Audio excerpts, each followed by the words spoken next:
Hello, welcome back. I'm Noreen Burke from The Crafty Organizer, where I love bringing you tips and suggestions on getting organized, decluttering, doing DIYs, upcycles, and the occasional craft.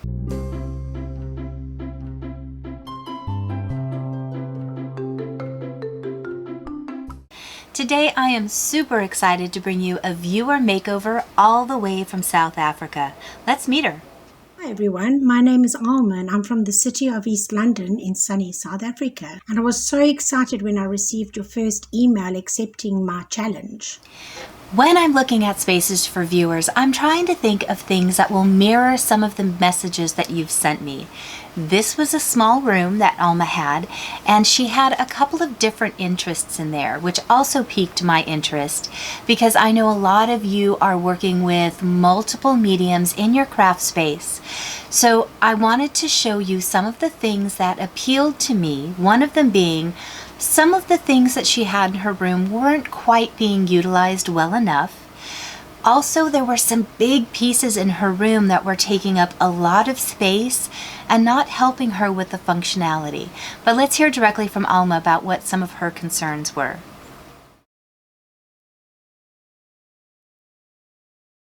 About a year ago, I moved from a big 4-bedroomed house to a 2-bedroom garden cottage.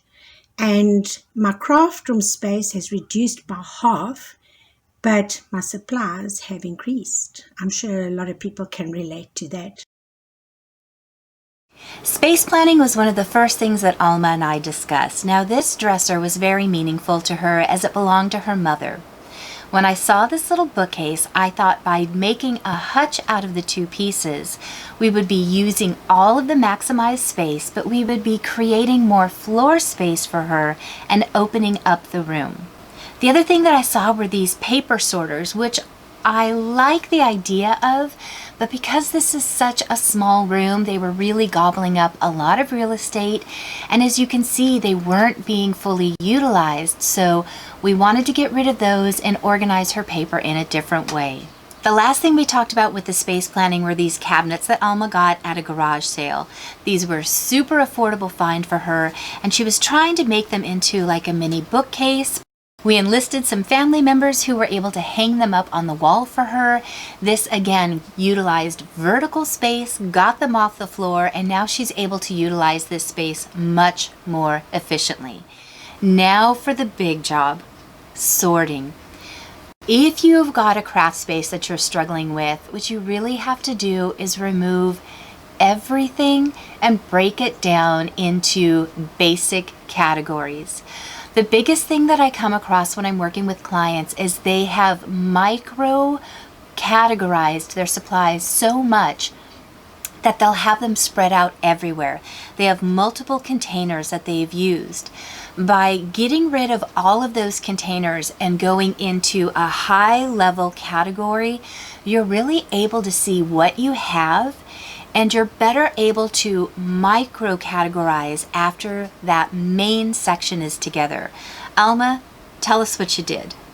Previously, when I sorted out my craft room, my children and my friends would laugh and tease me and say that it was like a chessboard because I would just move things around and not actually sort out and put them into convenient places. And it was daunting at times because initially, sorting into the categories, I would be really excited and I got these big boxes and I had them all over in my home. And just when I thought, okay, well, I'm now ready to move on to the next part of the process, I'd find another container or a drawer or a box with items in that I needed to sort out again. So, then at times I got despondent, but I would send Noreen a message or an email actually, and she would inspire me again. And it was really, really something to experience.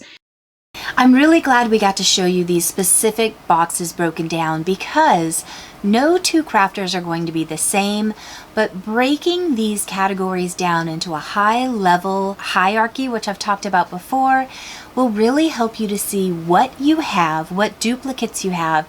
And as she said, oftentimes you don't realize you've got them in cabinets, in boxes, in drawers. So get everything out, get it together. We're going to start taking these categories and putting them into the boxes that fit the supplies instead of getting a box and seeing what will fit inside of it. We're reverse organizing. So now that you have that total category together, let's just take tapes, glues, and adhesives, for example.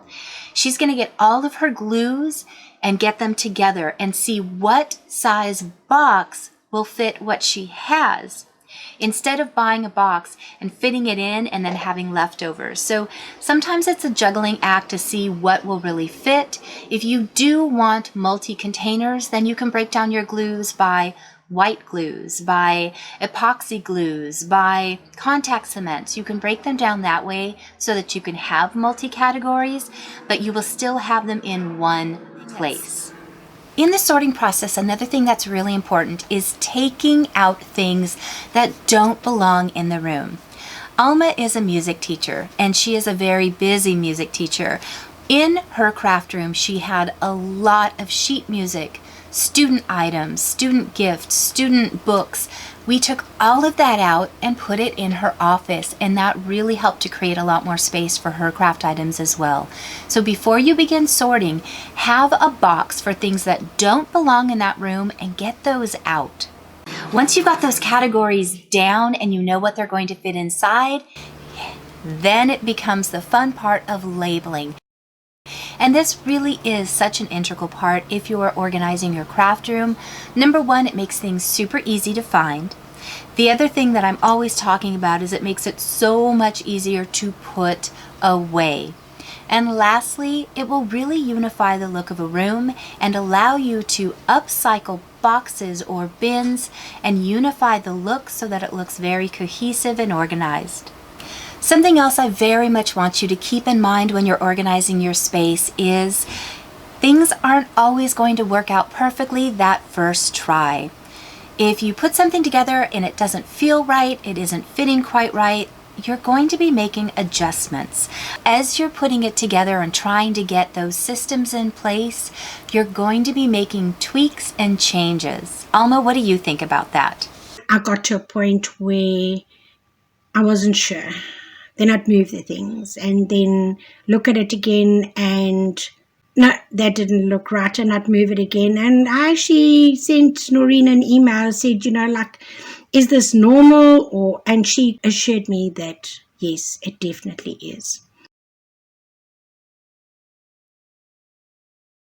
It was really exciting to see the process of Alma going through these things, making the suggestions when she would send pictures.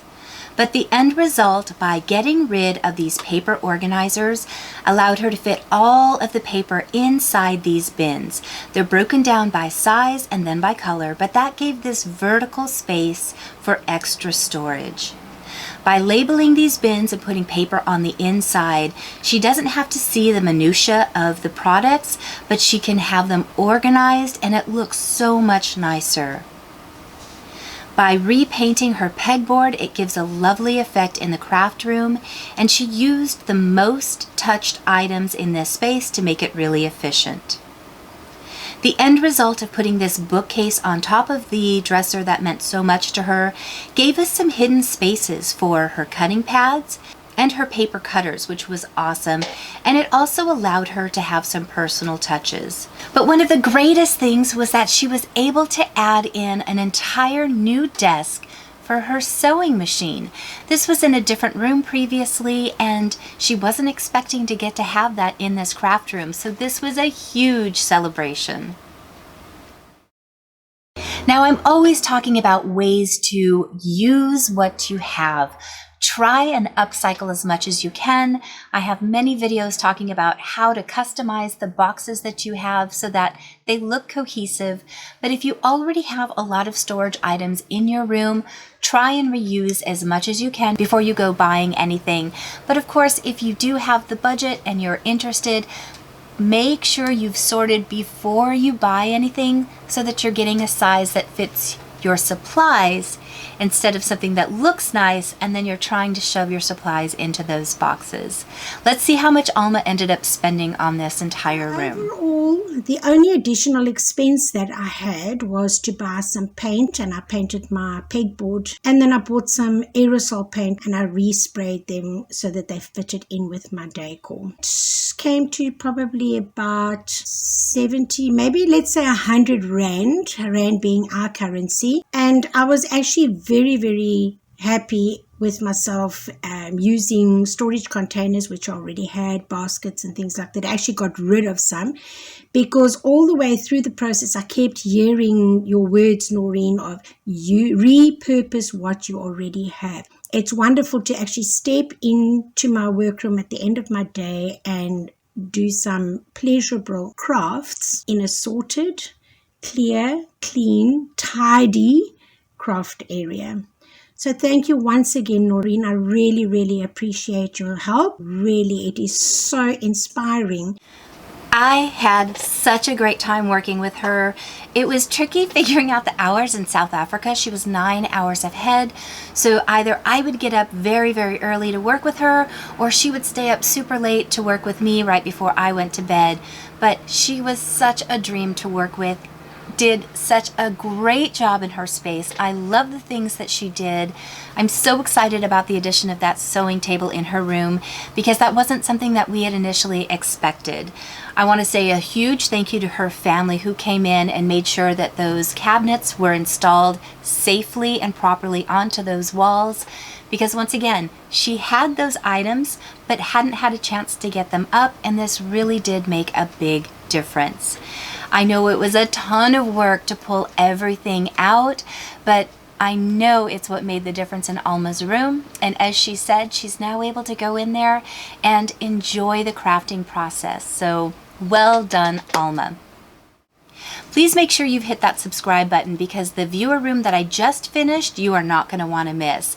It's a complete opposite where this is a huge room, and the amount of crafting that this gal does, I promise you won't want to miss. So again, make sure you've hit that subscribe button. Thank you so much for all the support that you gave. I've enjoyed taking my few days off. I am rebranding. I am closing out the Clutter Fairy, which is sad to me, but I'm really excited about the opportunities that I know are going to come my way from this. And I think it's just been a natural evolution of the business. So I am very excited about continuing the virtual organizing and about taking on more viewer projects so that I can really share the process with you guys, and that couldn't be done without the support of my Patreons. So a thank you to them. I'm going to be highlighting my new Patreons as I get them.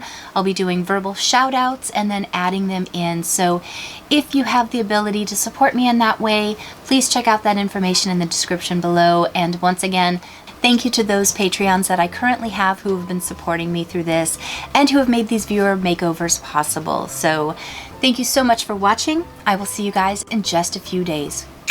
Bye.